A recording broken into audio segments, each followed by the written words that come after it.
They marched today against what they called racist policies put forth by President-elect Donald Trump. We spoke with East Palo Alto's mayor there, who was marching with the students. She told us that she supports the demonstrations as a way for the students to peacefully protest. She also tells us she urged all of her students who are underage to register to vote when they turn 18. East Palo Alto just one of dozens of schools that have had walkouts as of late since the election. Joining me now is East Bay Congressman Eric Swalwell, and you were at your alma mater today, Dublin High School, talking to students. What did you hear from them? Yeah, I wanted to go back to the high school where a lot of my values were formed, and it's a very diverse high school, and so I went there and just had a roundtable with students about what their fears are, what their concerns are. You heard a lot of anxiety, the sense that they're powerless because they weren't able to vote, most of them, but also wanted to tell them that, you know, they're not powerless. There's a lot that they can do, organizations they can join, registering to vote in 2018 midterm elections, and then just, you know, the future of making sure that they spread equality and opportunity rather than bigotry and hate.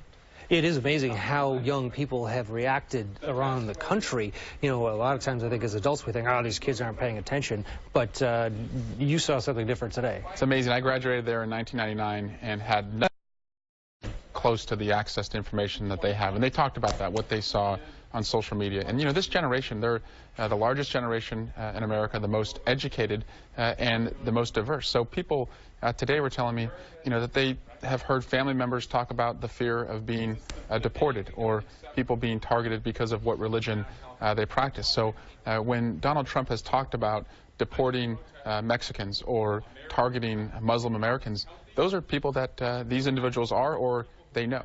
Now, in that situation, do you help, you know, with their fears and say, hey, it's, you know, let's wait and see, don't jump to conclusions here? Because that is a message that is not really coming out as much.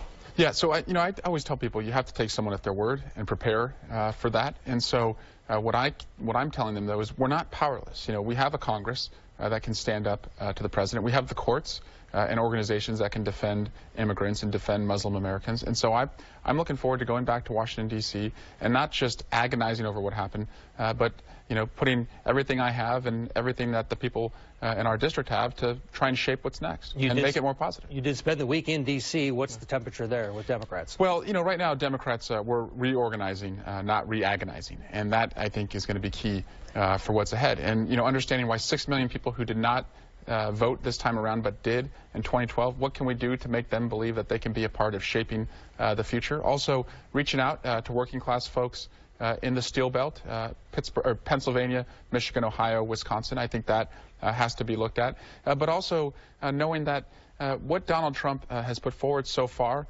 he's put in a white nationalist as a senior advisor in the White House. He's put in somebody in Senator Sessions who couldn't get confirmed for being a judge because of bigoted views he had in the past. And he's put in Michael Flynn, somebody who wants to fully embrace Russia, who is not an ally of the United States.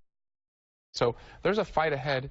But I also want to say there are opportunities if Donald Trump is sincere in wanting to improve infrastructure, if he is sincere in wanting to reform campaign finance funding, that, you know, we can try and work with him on that. But if he's going to roll back the progress that we've made in the last 8 years, I and these students will be behind me and up for a fight. Nancy Pelosi, should there be a change in leadership? No. I'm fully behind her, and because I've seen she has developed me and many other younger members to step up. I lead a group called Future Forum. We have 25 of the youngest House members. She chartered that group, and I've seen just on the Intelligence Committee, she put 3 of us who are in our 30s on that committee in our second term in Congress. She has put a lot of trust in us, and we need an experienced hand to match the most inexperienced person to be at the White House, but with new energy behind her. All right, Eric Swalwell, thanks for coming in. Yeah, thanks, Ted.